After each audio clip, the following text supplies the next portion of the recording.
So I think that really it doesn't matter where I start off when it comes to um, the most important topic um, in the history of mankind. We're talking, sure, there's obviously many topics. There's history, psychology, sociology, archaeology, physics, math, linguistics, genealogy, religion, theology, fashion, um, different aspects of human behavior, organizational structure, management, marketing. Those are all, I mean, that's just, but imagine if all of those things were contained in the study of just one human being. That person is Walter X. Richtman. Now, why is his middle name X? Because he doesn't have a middle name. This is a picture of Walter Richtman. I knew Walter in, and again, I don't really need a fancy setting for this because you don't need, this is in my mind.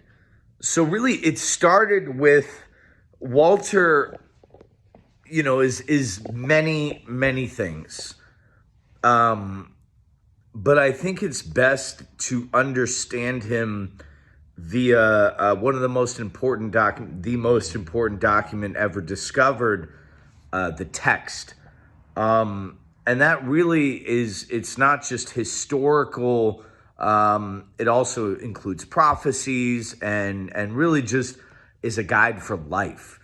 So the text states, cowboyed up, all dressed in his I'm sorry, it's not funny. I just have some Tourette's. There's nothing funny about this.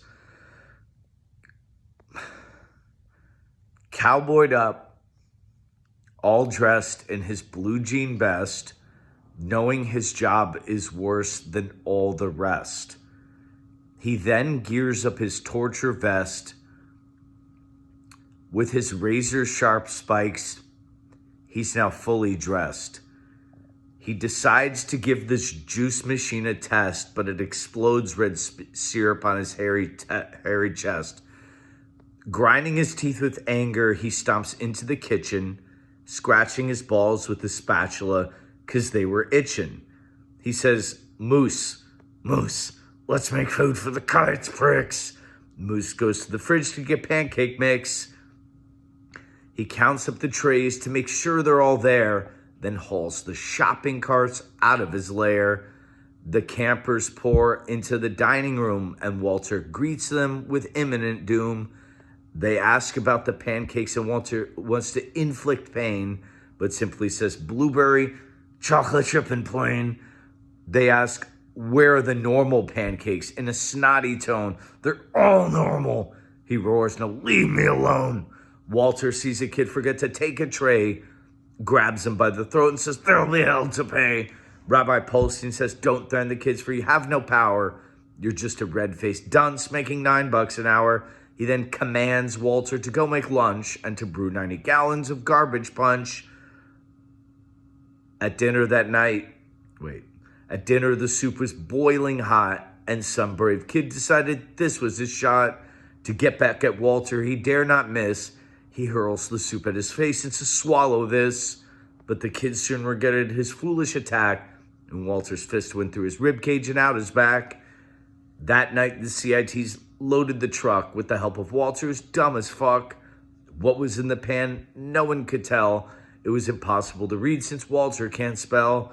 Getting to Wisconsin took half a day, and when they arrived, they realized they were missing a tray. Since heading back would take a while, Walter was ordered to go the extra mile. That night, Walter had a bad nightmare when he reached for his hat, but it wasn't there. He looks up and sees it's impaled on a spear, but that was just the beginning of his fear. The dining room was covered from ceiling to floor with spaghetti sauce, hot dogs, fruit punch, and more.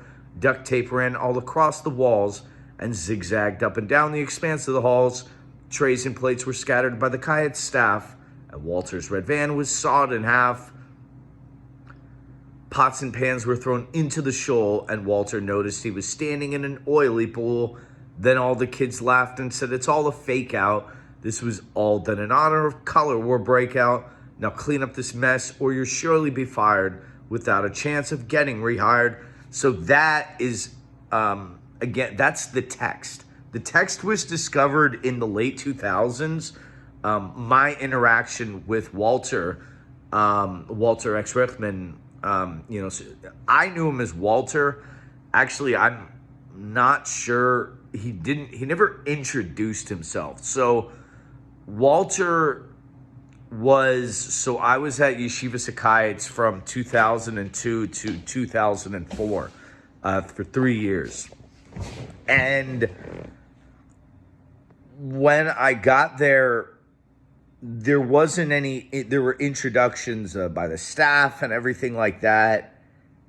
And for some reason, it's like his name just existed, Walter. Walter was, according to LinkedIn, the manager at HTC. He's no longer there. That's a story for a different time. Walter was the guy who served food to the campers. For whatever reason, it was like I had just arrived at this Jewish camp in a different city, and immediately it was like almost whispered to me not to forget, make sure to bring my tray back. Otherwise, Walter would be angry. And I'm like, who is Walter? Now, Walter, once I saw him, was hard to miss. Walter was 7 feet tall, wore a polo shirt, jeans, a straw hat, and had a beet red face with a white beard. So, and there are many questions about his appearance. Like, the simplest question to ask is the one that we haven't been able to answer. For 20 years, I've been studying Walterology, for 20 years. So, they say, it takes 10,000 hours to be a master at something. So if that's the case, why was his face so red? And why did he wear a straw hat? Why also my interactions with him, for no reason, he was a complete jerk. But it's interesting because innately me and my fellow research partner, Simon Goldish, Shimmy, we knew we were friends, but together we knew something. We knew something was different about not just why would somebody from 2004 who served food be memorable in 2024. And that, my friends, is the study of Walterology. So please enjoy this journey. It's a journey that in 20 years, there are two, I guess, the main question is what happened in the 1980s and 1990s to make him the man we knew when historical records show him as somebody completely different. So this is, I don't know if this is necessarily a podcast. This is more of a, the first time that these things have been documented in human history. So really just I wouldn't say enjoy. It's just something that just be prepared that if this is something that you are interested in, there's no turning back. Every single thought will eventually turn to Walter. Your life will be consumed by Walterology. I'm married, right? I'm about to have a kid. I know more about Walter than I do my family, my wife, and all of my friends combined. Why? Well, that's what this channel is here for.